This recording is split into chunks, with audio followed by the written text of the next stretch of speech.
Hello, fellow vintage computer enthusiasts. I'm Chris Davis, and this is my virtual booth for the since canceled Vintage Computer Festival in Seattle. I was actually kind of hemming and hawing about going to Seattle. I'd been to the VCF in Atlanta and in Mountain View, and I always wanted to go to Seattle. And I thought maybe this year would be the year, but as I was vacillating on whether or not to go, it ended up being canceled. So I guess it made the decision for me. So hopefully next year. I want to be there next year. But I just want to show you some of the things I've been working on. I am obsessed with vintage computer gear. And I used to be, like most people, I'd buy it on eBay and I'd enjoy it and I'd play with it and then I'd sell it. Usually that's the way it would work for me. I'd want to get an item and I'd get it and then I'd play with it and then I'd figure out, well, I'd rather have the money or another computer. So I'd end up selling it. Well, a couple of years ago, I got into, and I want to say thanks to Oscar from Switzerland. Oscar had the Pi DP8, which I'm sure a lot of you are familiar with. And I bought Oscar's kit and I corresponded with him a few times. And I'd always been, a big fan of kit building and designing kits for, more than 40 years. And I thought, I want to do that too. And I happened to run across a blog post from David Hansel.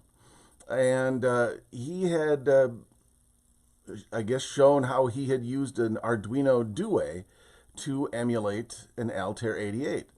Altair 8800. And I thought, well, I want to do that too. So, I went through and I built the kit and I did all of the stuff and I really enjoyed it. And I thought, well, actually, I had a few extra PC boards and I posted on a forum that I had some extras. And immediately, guys spoke up for them. They wanted them.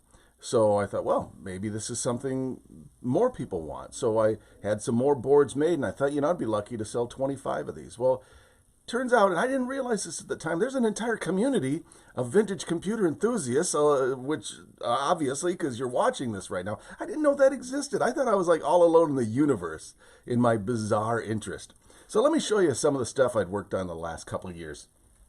The first one is, I'm going to move my coffee, zoom in on it here. First one is my Altair 8800 emulator. This has an Arduino Duo processor, not processor, but mini computer inside of it. And boy, it's kind of dark on there. There you can see the switches. It's, well, about as close as you can come to an honest-to-goodness hardware emulator of the Altair 8800. Here, let me grab the board here and I'll show you what's inside. Here's the board. Obviously, switches, LEDs, resistors.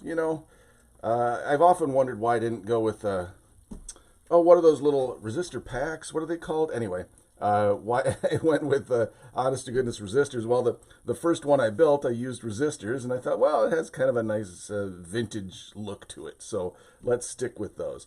So there's each LED has two resistors and a transistor.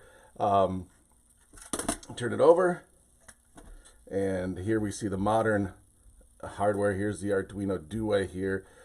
This one has a Bluetooth little dongle on there to let you run serial through Bluetooth. Honestly, that's kind of a holdover from the original version of the kit. I don't know how long that's going to stay in the kit. This is actually a board for the standard version of my Altair kit, which comes in a narrow case. I don't have a finished one around here to show you, so oh well. So that's what it looks like on the inside. So let's hook it up and let me show you what it can do. Now this one, it has a plexiglass case, not a real metal case.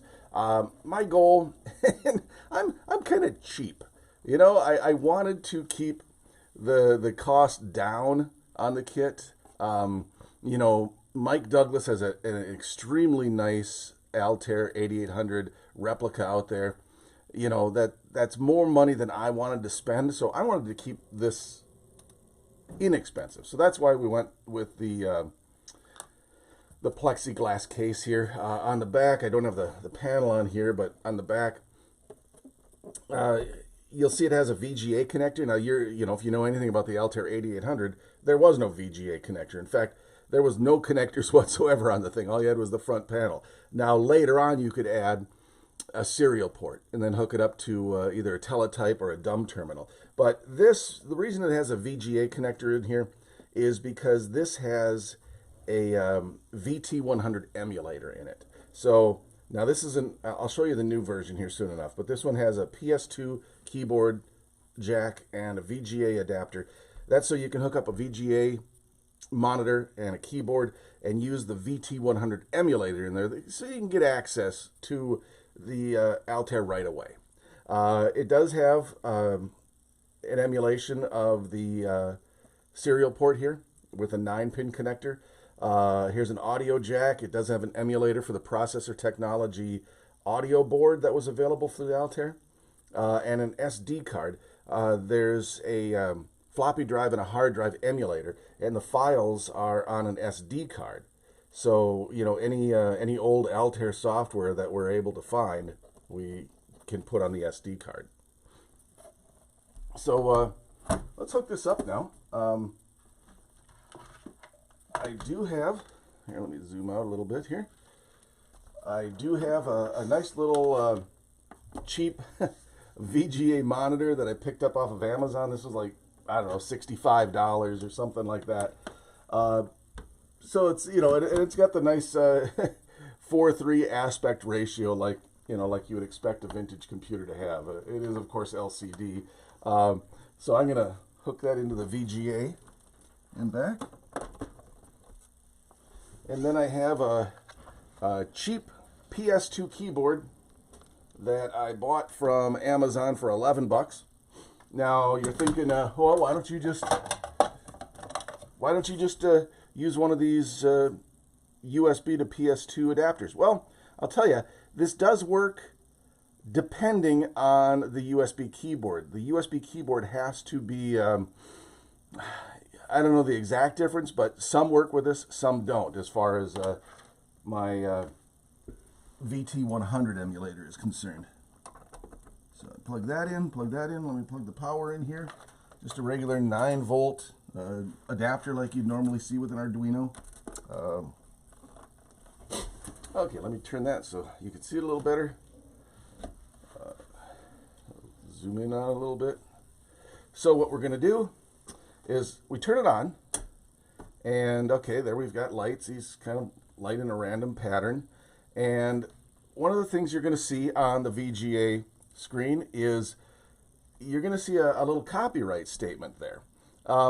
Well, but nothing works. You see, you can type on the keyboard and nothing's doing anything. Well, that's because, remember, the Altair, when it came out in the mid-70s, there was no ROM. There was no software running when you turned the thing on. It would do nothing at all. So what we need to do is we need to basically tell my emulator that there is a VT100 emulator installed, and we need to send the data out that serial port. So I'm going to turn this off. And there's a hard way you can do it through the menu and the configuration, but there's a much easier way. And that easier way is we have some hardware profiles stored on the SD card. And they're saved as a number. There's file number 1, file number 2, and so on. So on this here, in file number 2, is the hardware configuration telling it to send the output through serial port number 2, which is connected to our the VT100 emulator is on serial port 1. So let's give that a try. So we're gonna flip up the first switch, indicating a binary 1, and then we're gonna hold up the deposit switch while we turn it on. Okay, and I'm gonna release the deposit switch. Now, it should have data going out the serial port number 1, which is the VT100 emulator. But you see, type on the keyboard, there's still nothing on the screen. Well, even though the data is set to go out serial port number 1 to the VT100 emulator, there's no program running. There's not even anything accepting data from the keyboard because, in 1975, that's the way computers worked. Now, fortunately, it didn't take the computer manufacturers, Commodore, Apple, Tandy, to figure out, hey, people are going to want a computer to do something when you turn it on. So, less than a year after this, people had the bright idea, hey, we should have something actually showing up on the screen when you turn the computer on. So what we're going to do is I'm going to flip down that first switch.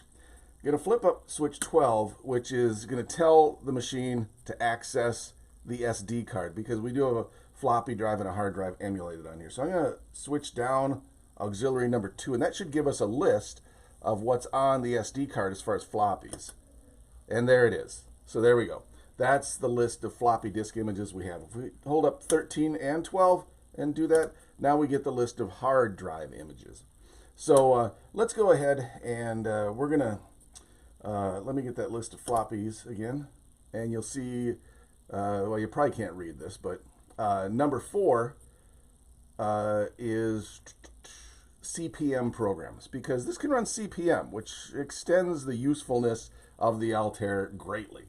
So in, is it disk 4? Trying to see what it is I want. Actually, I want disk 8. Yeah, I want the Zork CPM programs. That's what I want. So disk 8 in a binary 8 is switch number 3 up, and the rest of the switches down. So now we have a binary 8 entered. We switch down aux 2, that says it loads disk 8. Now there's some built-in programs. I might as well show them to you. If you all the switches down, push down aux 1, you're going to get a list of what is built into the Arduino Duo.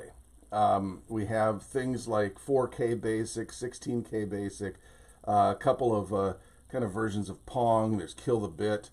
And one of them is the disk boot ROM. So it will act as if we have the disk boot ROM installed in our Altair. And that again is 8, a binary 8. So we flip switch 3 up.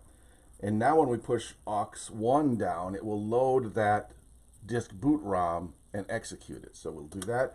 So it's going to basically boot that diskette that we put in, that, diskette number 8. So now you can see, can I get close enough for you to read that screen?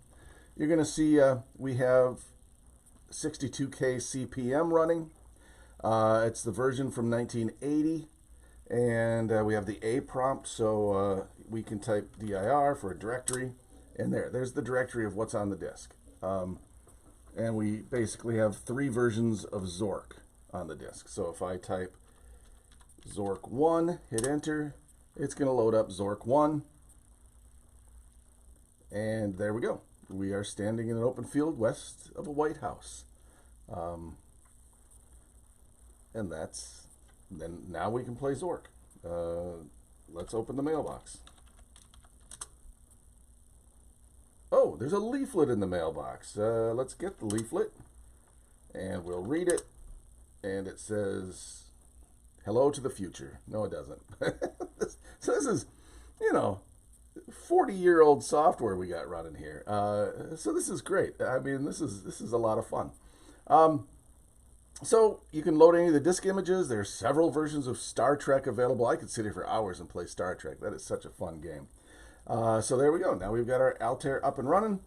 We're loading floppies. We can load hard drives, and this is all software that we're running here is, software from 40, 45 years ago.